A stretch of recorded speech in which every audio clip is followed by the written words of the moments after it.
Vamos lá então, dando continuidade. A gente já tinha feito aquela pequena introdução e a gente vai começar a ver um pouquinho de história. Na verdade, gente, a gente vai ver algumas contribuições das civilizações ao longo da história, mas sempre com o foco voltado para suas contribuições paisagísticas. Meu objetivo aqui não é dar aula de história, até porque eu não sou professor de história, não tenho conhecimento profundo o suficiente, nem para sanar as dúvidas de história de vocês, e vocês já têm com bastante afinco esses conteúdos aí nas outras disciplinas que não são alvo da minha aula, né? Porque a gente quer saber o que lá da história ficou em termos de paisagismo que a gente usa até hoje.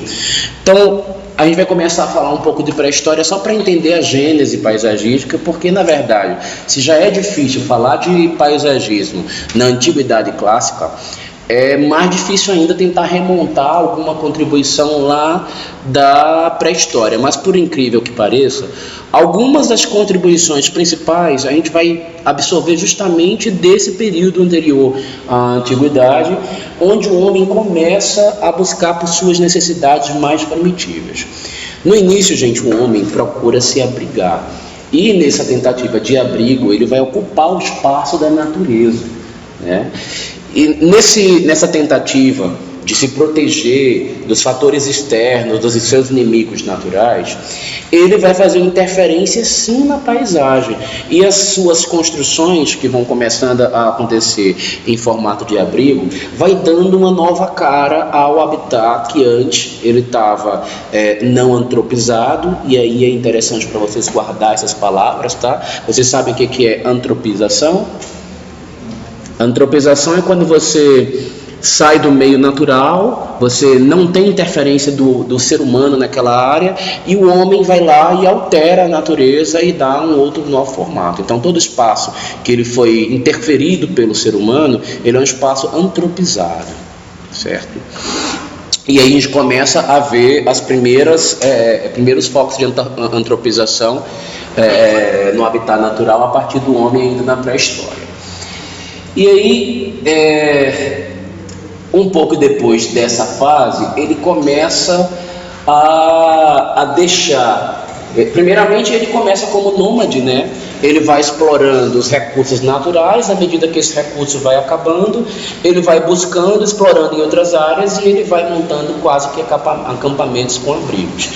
E uma vez que eles começam a se desenvolver tecnologicamente, socialmente, e ainda mais porque a população começa a crescer, ao invés de ficar explorando as áreas onde existiam recursos naturais, eles começam mais a procurar locais que já existiam muito recurso natural para se manter. Um dos fatores preponderantes nessas decisões começa a ser água, né? Porque é o objeto principal da sobrevivência.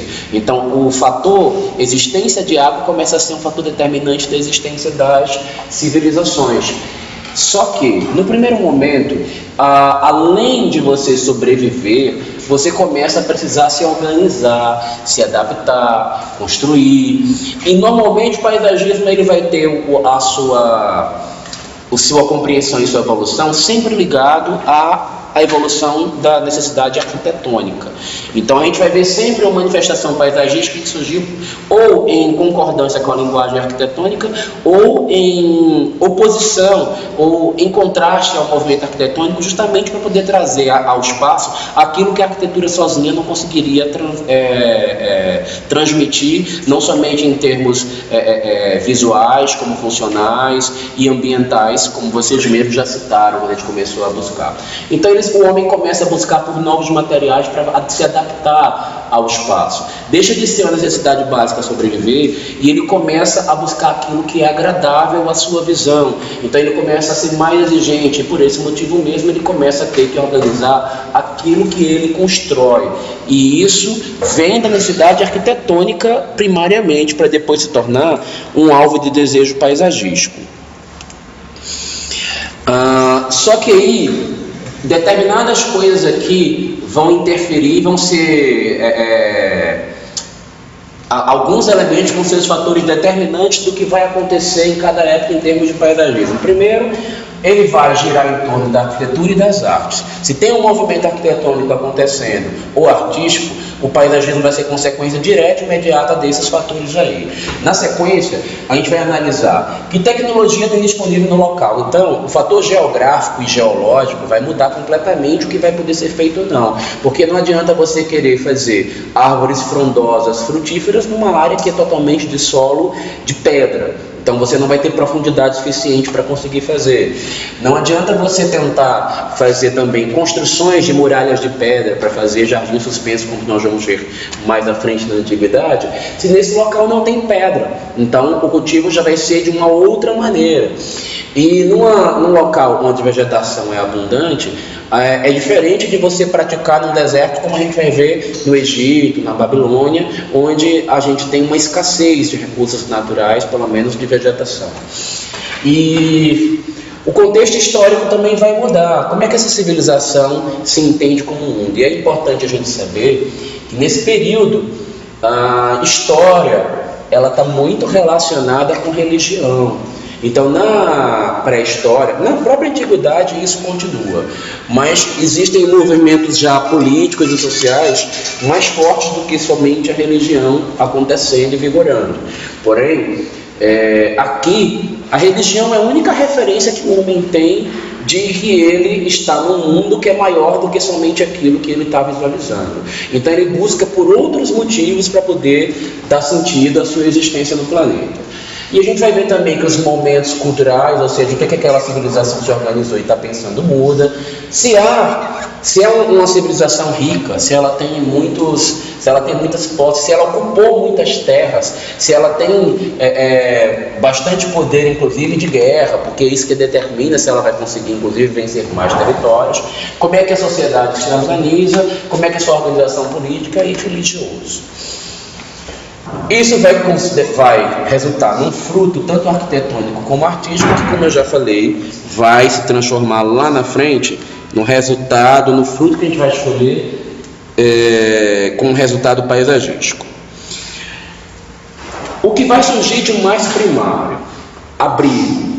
E como é que a gente começa a ver que os abrigos vão ser mais cultivados? A partir do momento em que o homem começa a dominar o trabalho com a pedra. Porque a partir da pedra e na sequência do metal, ele começa a fabricar melhor não só os seus utensílios, como os seus conceitos de morada. E a gente vai extrair já como uma contribuição do período pré-histórico a arquitetura vernacular. A arquitetura vernacular vocês já dominam, já ouviram falar, já sabem do que se trata?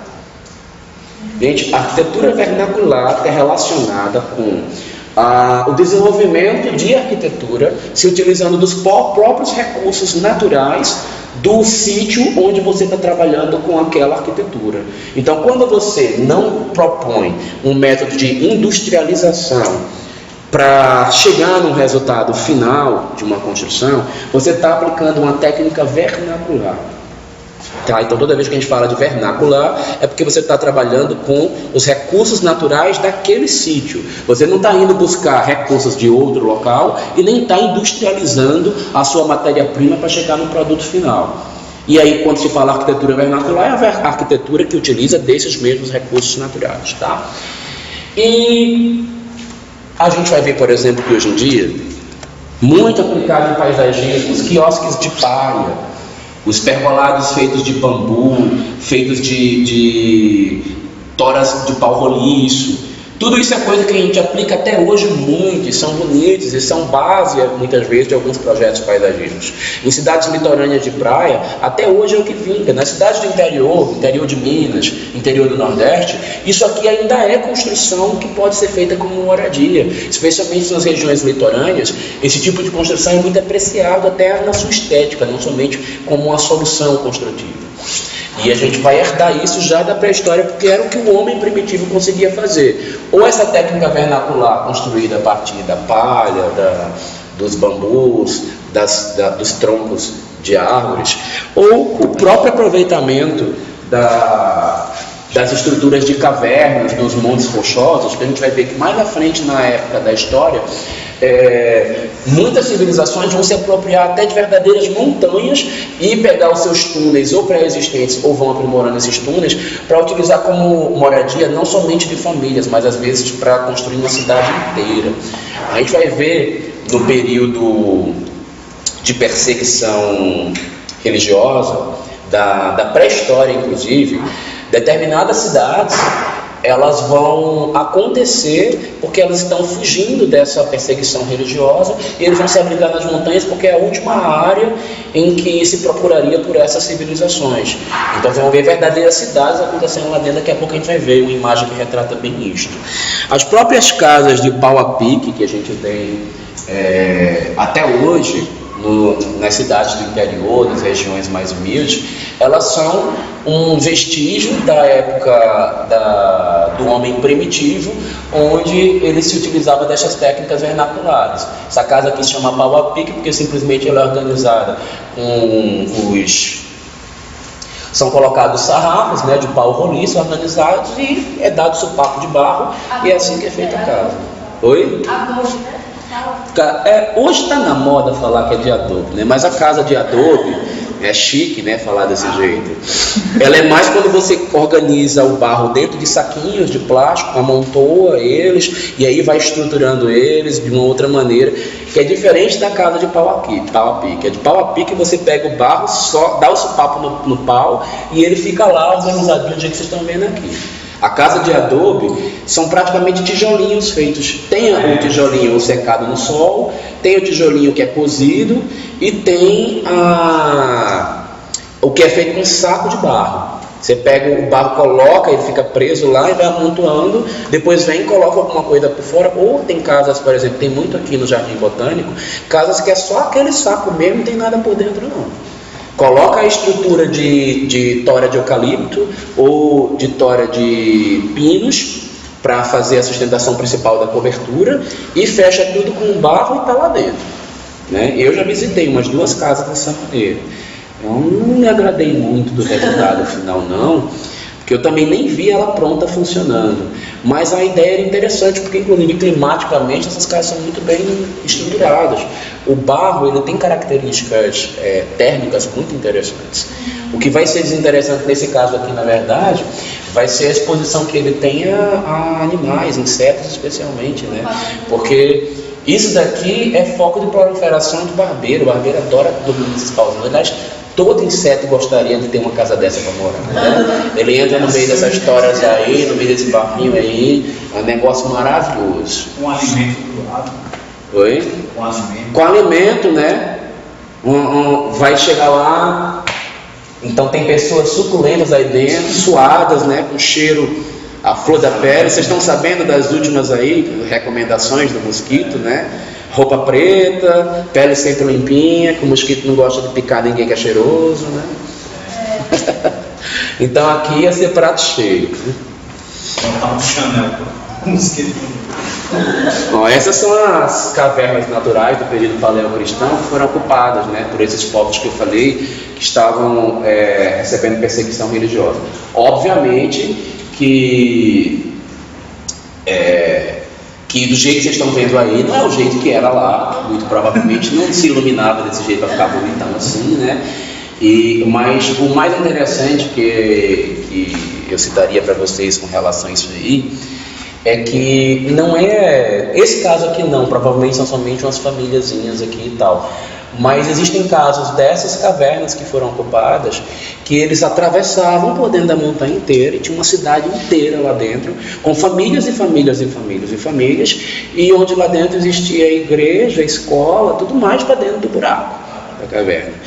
Eu não sei como é que faz para ter ventilação, iluminação, esgoto, essas coisas todas. Imagino que no dia que tivesse uma diarreia dentro de um buraco desses aí, acho que a família inteira sofreria, talvez até as famílias do lado, né?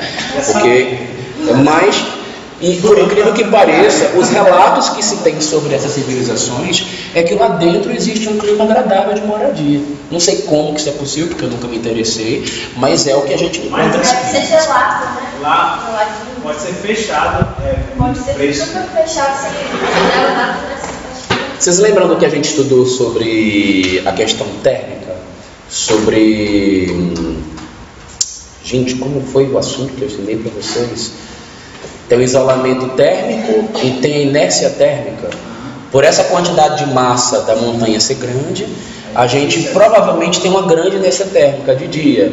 O calor fica retido e o frio da noite vai tomar conta, enquanto o calor vai sendo transmitido ao longo da espessura das camadas de rocha. Quando chega a noite, que deveria estar frio, já está quentinho. Então há uma compensação térmica muito grande num tipo de construção vernacular como essa. Mas com certeza tem outras complicações aí que iria acontecer, né? Porque se numa casa já é difícil, como é que isso vai se dar aí dentro?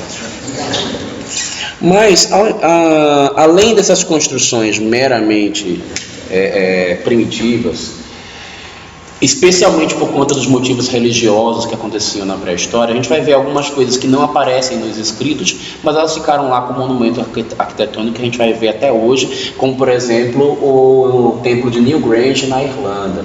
Então, na verdade, tudo que a gente vê são possibilidades e cogitações existentes. Mas por que eu considero isso aqui como um manifesto paisagístico? Porque é uma intervenção de paisagem, aparece na área externa, você vê todo esse verde acontecendo na própria cobertura dele, né? Que na verdade é uma caverna feita a partir de uma amontoada de pedras. Eu nem sei se na época, lá na pré-história, essa vegetação era assim verdinha, acontecendo isso tudo aí. Eu quero acreditar que deveria ter uma outra configuração. Mas isso aí é um templo, ele é um templo que tem uma configuração super interessante, porque aqui no acesso dele é o único local por onde tem a penetração do sol, e ele foi feito direcionado para um determinado ângulo, que ao final da tarde o sol penetra, bate num cristal que fica aqui no centro dele, a partir do ângulo, e esse cristal distribui a luz em todas as direções, dando a iluminação, e muito provavelmente dando algum tipo de visual ou de sensação que tinha a ver com os motivos religiosos e os cultos que eles provocavam aí. Então isso aí foi um templo muito provavelmente construído pelos druidas, né, da antiguidade clássica, dessa época, e que era um templo religioso. Muitos atribuem esse templo de Newgrange aí a ser a tumba de Avalon, que é uma mistura de deusa, paraninfa, ninfa, de druideza, qualquer tipo de entidade religiosa desse tipo aí. E existem diversos mitos aí relacionados com isso e não vem ao caso muito pra gente. Mas aqui é o local onde, deixa eu ver se tem uma outra foto aqui, ó. Acho que a abertura aparece nessa outra foto, olha lá. E aí é o local por onde o sol penetra e dá aquele efeito todo lá. Que infelizmente não tenho fotos de como que isso acontece, mas imagino que é por conta dessa história aí da religião, então deve ter sido tudo planejado para dar essa sensação. E lá dentro do templo, quando você entra para fazer a visitação, tem umas imagens, tá escuro pra caramba aí, né? Uma remontagem que infelizmente está com luz para todo lado. Além da gente estar com a luz do sol aí que está matando, aqui dentro a gente está com as luzes aqui do ateliê do terceiro. Acho que deu uma melhoradinha, né? Então, a forma como se imagina que naquela época isso foi erguido, né? Na verdade, vários dos templos das construções da antiguidade, eles acontecem de maneira tão absurda, de maneira tão excepcional, que é feito um estudo normalmente, os arqueólogos eles ficam pesquisando para descobrir como que conseguiria erguer tamanhas construções. Essa Newgrange nem tem uma coisa tão complicada assim para se entender, mas a gente vai ver muito mais isso na Ilha de Páscoa, em Stonehenge, as possibilidades, porque era uma ilha que não tinha pedra, vai ver já. E aqui mais algumas imagens, né, já da estrutura sendo montada, então eu não sei se isso aí... Fotos aéreas. Isso é só uma alusão, né? Isso é só uma ideia do que se pensa que aconteceu na época que fica lá no templo, né? Que se a gente está contando isso como pré-história, é porque não tem escritos que comprovem os fatos de como que isso foi parar aí, né? Na Discovery eles falam que foram os ETs. Meio isso, e a mesma coisa... Tudo ET pra eles, foram os ETs que conseguiram. Quem foi dormir? Foi ET. Histórias muito semelhantes vão ser atribuídas a Stonehenge, né? O Stonehenge aparece em muitos livros como primeira aparição de arquitetura. Para mim, a arquitetura é paisagística porque ela não é uma conformação de interior, ela não é uma construção para abrigo interno, ela é uma área externa de espaço e de uso público, né? Então eu já considero mais isso aí como uma manifestação paisagística do que arquitetônica. Stonehenge, que fica lá na Inglaterra, né? Ele fica numa área que é super isolada, não tem acesso aí de barco, de rio, é muito longe de onde você poderia transportar uma pedra como essa. E se vocês estiverem olhando aí, olha a proporção de uma pessoa e olha o que são essas pedras. Gente, são pedras que têm 5 metros de altura, milhares de toneladas para erguer esse complexo monolítico aí, né? Então, eles fazem alusão a cerca de 5.000 anos, né? E chamam essas pedras aí de pedras azuis. E cogita-se a possibilidade de dizer que eles foram trazidas lá das montanhas de Gales, que ficam a 400 quilômetros de distância. Agora imagina que se nesse local não tinha como navegar de barco, não existiam veículos para transporte, como é que conseguia trazer de 400 quilômetros de distância pedras que têm 50 toneladas com 5 metros de altura, né? Então eu imagino que isso acontecia com aqueles sisteminhas de rolos, de troncos de madeira que colocam na frente ou atrás, bota pedra em cima, sai empurrando, uma doideira total para conseguir. Impressiona essas outras pedras em cima, porque ninguém você vê uma 8 metros, uma pedra dessa, tem pessoal. Já nesse período a gente vai ver o que acontece mais na frente como manifestação arquitetônica, que a gente atribui um pouco aos povos helênicos, mas a gente vai ver que por não ter nenhum relato dizendo a civilização de origem, a gente vai atribuir o sistema de arquitrave, que é uma contribuição paisagística, já da pré-história. Mas a gente pode considerar, para efeito de prova, né, qualquer uma das duas como válidas, como a aparição do sistema de arquitrave, tá? E a gente vai considerar ela como uma manifestação paisagística, mas não era isso que eu queria falar, não. Era outra coisa, me deu um branco. Enfim, isso que vocês estão vendo aqui, gente, são ruínas. Na verdade, estima-se que o complexo ele era todo fechadinho, todo bem estruturado, que isso aqui, na verdade, foi só o que sobrou. Não somente por conta das guerras. Nesse período, gente, a religião era uma coisa que se misturava um pouco com o conhecimento, com o científico. Então, ficava uma coisa meio que observatório científico e astrológico, ao mesmo tempo religioso, e ficava aquela história do druida, dos celtas que se apoderaram de uma cultura anterior, de quem construiu isso daí, e foi repercutindo num evento religioso. Tanto que, na verdade, lá até hoje, todo ano, existem eventos que remontam à maneira como se imagina que eram os cultos religiosos dos celtas e uma atração turística da região. Só para vocês terem a noção da amplitude da área, essa aqui é uma foto aérea, que remonta a área, e eles têm esses largos assim, com essas marcações. E aí, que nem você falou, se você olha lá, vê as reportagens do Discovery, você vai ver N relatos e N possibilidades. Aí estudam a possibilidade de terem sido feitos por extraterrestres, etc. Porque como que se coloca uma marcação desse tipo aí nesse local, né? Para eles já era um ET. Então, começa a viagem astral aí em cima desse assunto, que eu particularmente não compartilho muito dela, então eu fico na minha, né? Mas ao mesmo tempo também surge uma dúvida, né? Como é que transporta essas pedras, né? Como é que elas chegaram aí desse jeito? Então a gente vai ver que existe lá um ritual folclórico que acontece todo ano, que acontecia na verdade. O acesso era livre, não tinha uma proteção. Hoje em dia, deixa eu ver se lá nas outras fotos aparece. Não, aqui nas fotos não aparece. Hoje em dia não é mais possível as pessoas irem visitar Stonehenge do jeito que está acontecendo. Aqui é uma foto tirada bem no momento em que é feito o evento folclórico lá, que remonta essa maneira como era feito o culto. Mas que hoje em dia, eu não sei se o culto ainda aparece assim, acho que ele sim, aparece aí, mas os turistas não entram. Mas por que Não entram porque, como Stonehenge, ele é tido como um lugar mágico, ele é tido como um local, e outra, é um ponto turístico que você vai ver uma vez na vida para quem vem de longe como turista, que está numa área, aí está mais ou menos 2 horas de longe, se eu não me engano.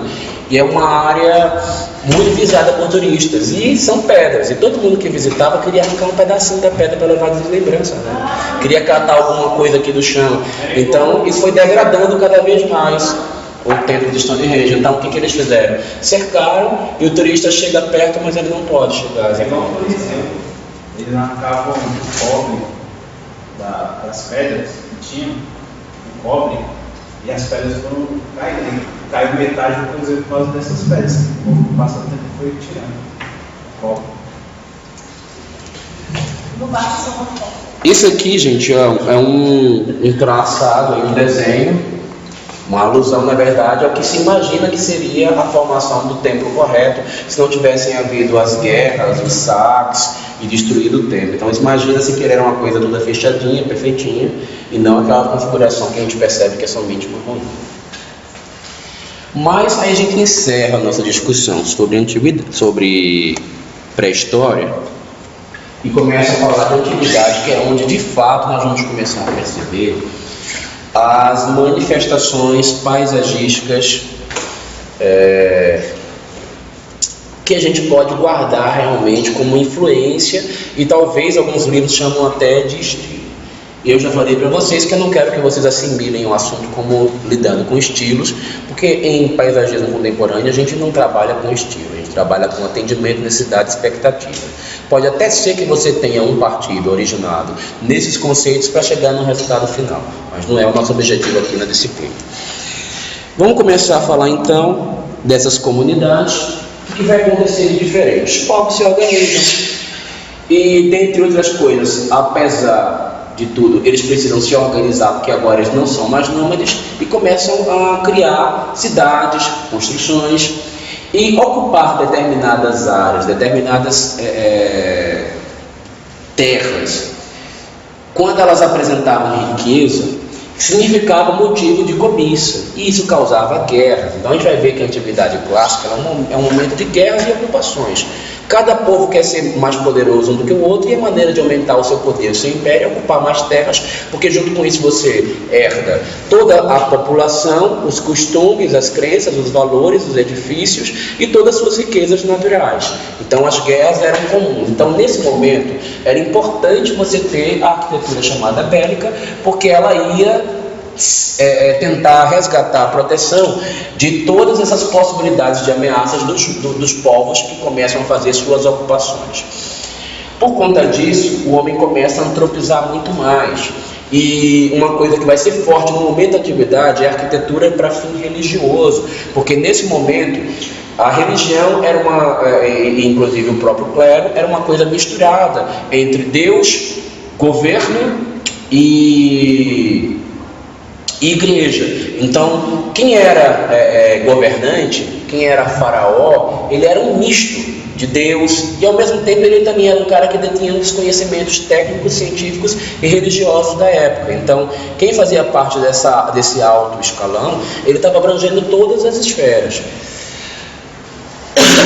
Mas uma coisa que era muito marcante: a presença do sobrenatural na vida, na crença e na arquitetura. Já nesse momento a gente vai começar a ver a atuação de alguém desenvolvendo paisagismo, mas não vai ter a figura do cara chamado paisagista. A gente tem o cara que é arquiteto. O arquiteto, ele é o cara que, de novo, ele às vezes vai aparecer na imagem de um governante, de um faraó, que vai se misturar com Deus, por isso que ele constrói tanto. Então ele é um tipo de entidade divina superior que merece projetar, que merece governar e ensinar os N conhecimentos nas diversas esferas para aquela época. Os edifícios vão estar muito ligados aos seus rituais, e por conta disso, o que acontece no seu entorno, que vai ser paisagismo, vai sofrer esse mesmo tipo de influência, né, de consideração. O homem começa a mudar muito o espaço e começa a transformar a natureza selvagem em espaço sagrado.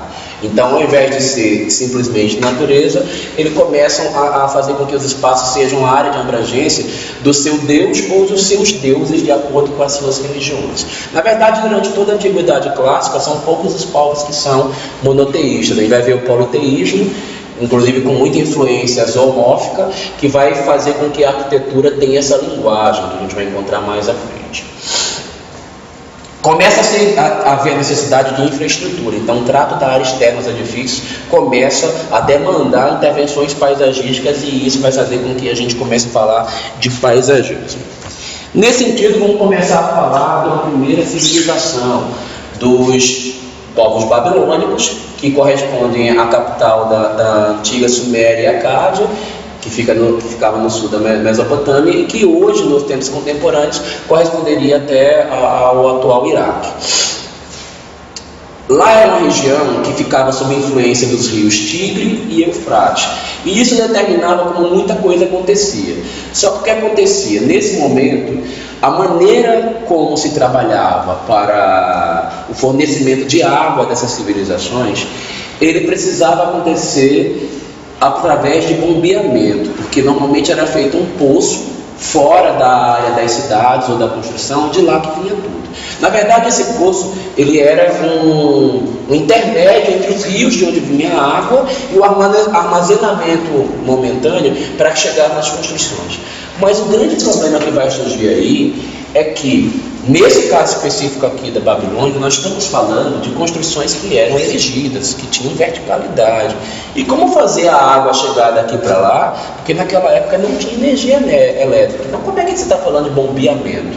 Então, na verdade, bombeamento é somente uma referência para a gente saber que a água precisava chegar lá.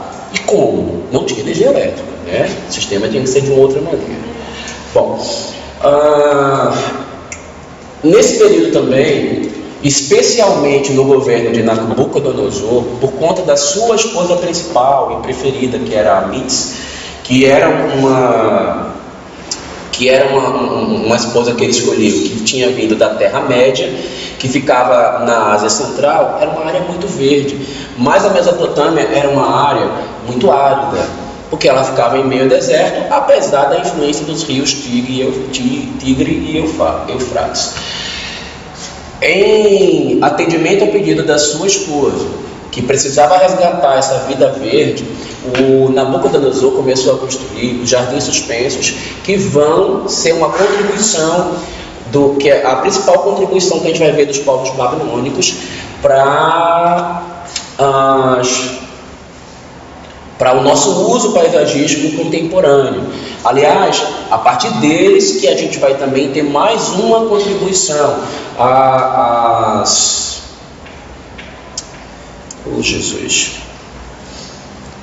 os impermeabilizantes, tá? Eles começam a surgir, dessa civilização aqui que a gente vai herdar o uso impermeabilizante nas jardineiras até hoje. E a gente pega um sistema que até hoje, o mesmo produto que eles utilizavam naquela época é utilizado para construções onde é necessário o estanqueamento da água de maneira mais primitiva.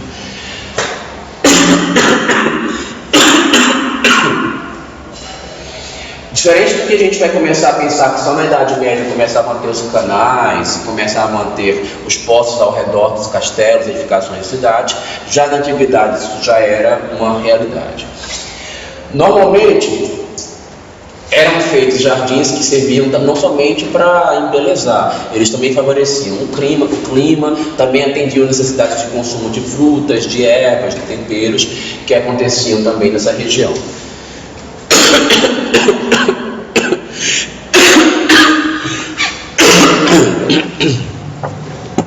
Então, alguns desses patamares, os relatos que a gente tem dessas civilizações, gente, a maioria, não são escritos formais dos próprios povos da Babilônia, não.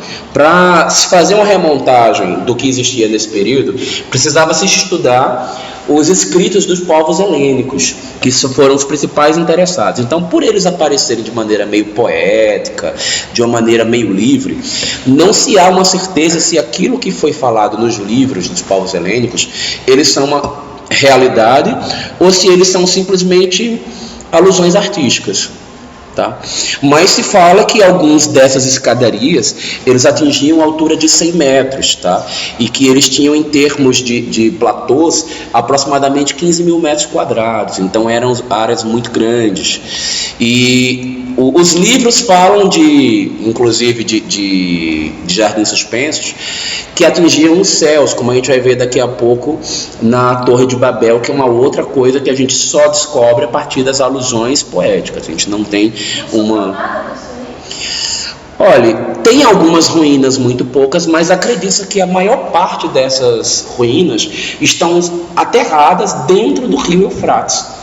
Então a gente não tem muito o que fazer, porque primeiro que nessa época existiam muitos dos tempestades de areia, né, que devastavam e cobriam verdadeiras cidades. Segundo, que existiam os movimentos bélicos, as guerras que destruíam cidades inteiras por conta das ocupações de guerra. Então, não se tem praticamente nada em relatos arqueológicos, até porque acredito que a maior parte da arqueologia que ia contar a história da Babilônia está debaixo do rio Eufrates. E por motivos de segurança, eles não vão escavar um rio, porque o rio é uma área que pode causar depredação, ele pode assorear e pode acabar com todo o ecossistema da região. Então eles têm poucas investigações arqueológicas que comprovam a existência dessas cidades, dos jardins suspensos, de outras manifestações dessa época. Então a gente pega poemas dos gregos e tenta fazer referência a eles para poder tentar imaginar. Outra coisa que é interessante aqui, que é uma contribuição que a gente vai pegar desses povos, são um sistema de tijolo de adobe, que são os tijolos feitos de barro, que são secados ao sol, tá? E esse é um outro motivo pelo qual a gente não tem muitas referências arqueológicas e vestígios das construções desse período, porque como o adobe não era cozido, qualquer tempestade, tanto de areia quanto de chuva, poderia destroçar essas construções, né? E provavelmente com as cheias dos rios ou dos poços, isso deve ter acontecido muitas vezes. Agora, imagina também, gente, o que é você morar, ou você estar sujeito a uma construção que é assim tão frágil e ela não ser de uma coisa resistente à água. Então isso deve ter acabado com as construções de lá também. Apesar de que, com certeza, com a evolução da civilização, os tijolos passaram a ter outros tratamentos, provavelmente cozidos, etc. Não todas as construções que tiveram esse sistema mais frágil, né? Existe até um estudo, talvez eu passe um vídeo para vocês, que fala que determina com o tijolo de adobe qual é a altura máxima que uma torre dessa, uma construção, poderia ter por conta da carga, da distribuição de peso, quando é que ele ia partir, como é que as construções iam se destruir. E eles inclusive acreditam que quando começou a se erguer com muita altura, chegou no limite do que o tijolo de adobe suporta, que é uma quantidade X de tijolos um em cima do outro, e começou a ruir e começaram as construções serem destruídas, se autodestruir por conta disso. Outra coisa que é interessante para vocês imaginar é o seguinte, gente. É muito bonito a imagem poética dos jardins suspensos feitos sobre os castelos e sobre essas moradias. Mas uma coisa que eu quero alertar vocês: jardim suspenso é uma coisa problemática. Aliás, tudo que leva o nome impermeabilização é problemático. Se existe impermeabilizante no uso, é porque tem problema relacionado com água. E problemas relacionados com água, eles têm vida útil. Isso quer dizer que, por mais que você trabalhe com qualquer tipo de impermeabilizante, mais cedo ou mais tarde ele vai vencer e você vai ter que fazer de novo. Então, um telhado verde, uma cobertura verde, é mais problemático do que sustentável. Um telhado verde, ele pode vir a ser, não é que ele é sempre não, ele pode vir a ser muito mais problemático do que sustentável. E outra coisa, ele deixa de ser sustentável também em várias situações de acordo com o método construtivo. Porque você imagina assim: eu vou proteger a natureza, que eu vou fazer um telhado verde, vou evitar a emissão de calor, de gases, raios ultravioleta, etc. Mas como é que construiu um impermeabilizante para fazer aquele jardim suspenso? Primeiro você passou pela fábrica ou de petróleo, para poder você fazer o impermeabilizante à base de petróleo, ou de concreto, que de qualquer forma, vai para a fornalha. e gera gás carbônico e fumaça. E outra, você vai depredar a natureza, porque para você fazer aquele fogo você tem que cortar as árvores. Então, será que realmente é ecológico, sustentável e é um método realmente que está privilegiando a natureza fazer o jardim suspenso? Ou o jardim, como foi o termo que você usou? Telhado verde. O telhado verde. Eu não sou um dos adeptos, não. E eu estou falando porque eu já fiz telhado verde e eu tive problemas. Não é uma tecnologia que me agrada. Eu tive muito... Primeiro porque ninguém quer gastar o dinheiro para fazer aquela coisa 100%. Segundo que impermeabilização, ela não é 100% nunca. Mais cedo, a única certeza que você tem quando você impermeabiliza algo é que um dia aquilo dali vai vencer. Você não sabe se é em 1 ano, 2, 5 ou 10, mas vai. Então a gente precisa ter essa certeza, tá consciente dessa certeza quando projeta uma edificação que tem essa natureza, que tem essa característica. Eu evito. Tanto que quando eu falava para vocês, tinha gente que me apresentava laje impermeabilizada. Eu falava, o que tem debaixo? Se for uma área aberta que passa vento, que seca tudo, projete. Se for uma laje muito grande, sempre vai sobrar um interior que ali vai infiltrar. Eu tenho receio, eu não projeto. Eu boto a coberturinha, por mais vagabunda que seja, mas eu boto, e boto a calha no canto, ou faço escoamento da cobertura para cair fora da laje, porque áreas impermeabilizadas cheiram a problema. Lá em casa, quando trocar o telhado, tá tudo, tipo, você vê um pouco assim já na parte de cima, vai ter que trocar o telhado de novo, pode colocar uma calha rápida. E aí você pensa, se hoje que a gente tem tanta tecnologia, tantos métodos para fazer impermeabilização, naquela época que só se utilizava betume, guardem, tá? É uma contribuição dessa civilização, que era impermeabilizante, que era usado naquela época, que até hoje a gente usa, e em paisagismo usa muito. Se a gente for fazer a visita de novo na casa do Pedro, a gente vai ver lá a casa do Pedro, foi feito com betume, a impermeabilização do tanque dele, tá? Escuro, aquele negócio marrom bem escuro. Betume é um composto marrom que, nossa, um negócio impregnado do caramba, tem um cheiro que é super tóxico, é um negócio horroroso. Se tocar na sua pele, você vai precisar de muitos banhos para tirar aquilo da pele. E não é um impermeabilizante muito eficaz não, tá? Ele vence com muita facilidade. Mas o que é importante para a gente saber do betume, que é uma contribuição dessa época aí, que era utilizado nessas épocas não só para impermeabilizar os jardins, mas para impermeabilizar as calhas que eram utilizadas para fazer a elevação da água. Então o que era feito nessa época?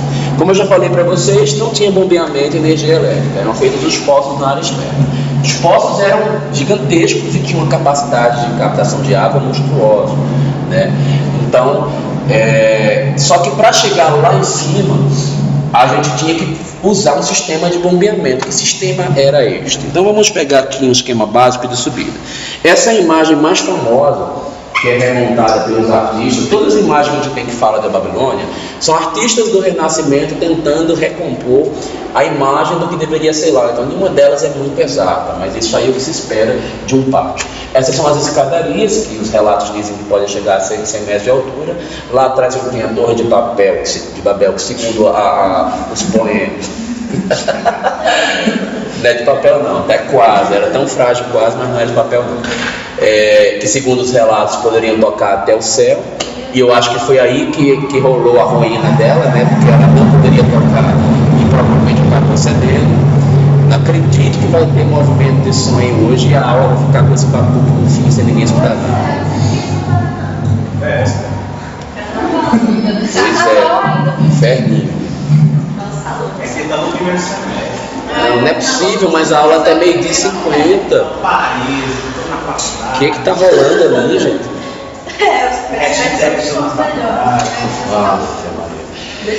Mas enfim, acreditem, gente, que aliado ao sistema de escadarias, era feito um sistema de calha na lateral e que ele passava por um sistema elevadiço a partir de roldanas, como este aqui, ó. Então, era colocado lá no reservatório inferior a parte de baixo das roldanas eram colocados pequenos elevatórios, eles captavam a água, quando chegava lá em cima, ó, ele despeja nas calhas, e da calha para abastecer o patamar em que ele se encontrava, a água já caía com gravidade. Então era colocado um ponto um pouquinho mais alto, tinha uma pequena queda, e ele ia atendendo as áreas que estavam nesse mesmo patamar. E é isso. E essas áreas aqui das calhas, ó, também eram impermeabilizadas com betume, que a gente conhece até hoje. Essa é uma imagem de um computador que remete à ideia de como que era feita, como que era a Babilônia nesse período, né? E a gente vai ver uma outra tentativa de recomposição na chegada de Ciro II.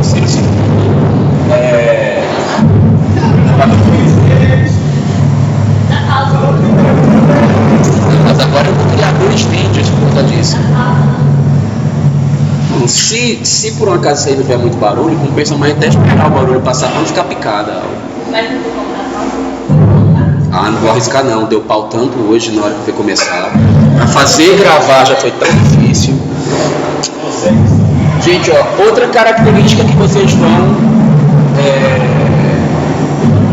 guardar, como a maioria dessas religiões dentro desse período, elas tinham uma relação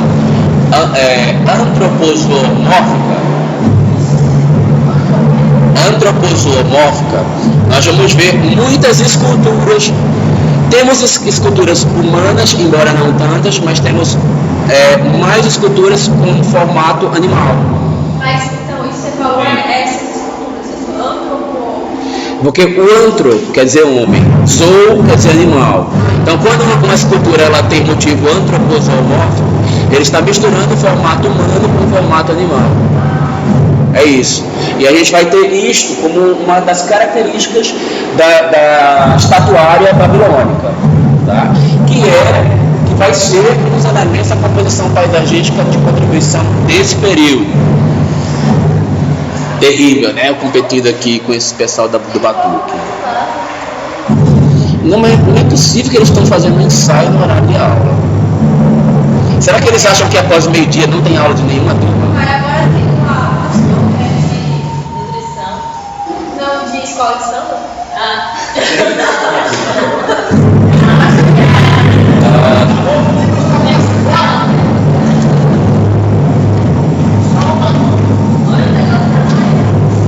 A tentativa de construção de torre já é uma das manifestações que são datadas como mais antigas, se elas forem datadas de torre. Então, a gente vai atribuir a essa civilização também a torre como uma contribuição paisagística, tá? Então a gente guardou aí, ó, sistema de bombeamento, sistema de impermeabilização, jardins suspensos, reservatório intermediário. Tudo isso é contribuição paisagística desta civilização, nesse momento. Construção por tijolo de adobe.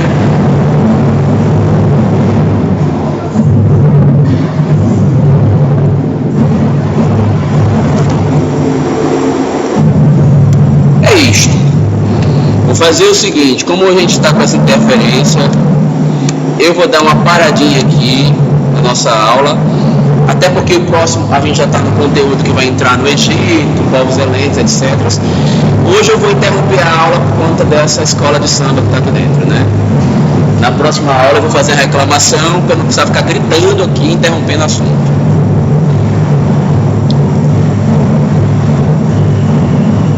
Até a próxima.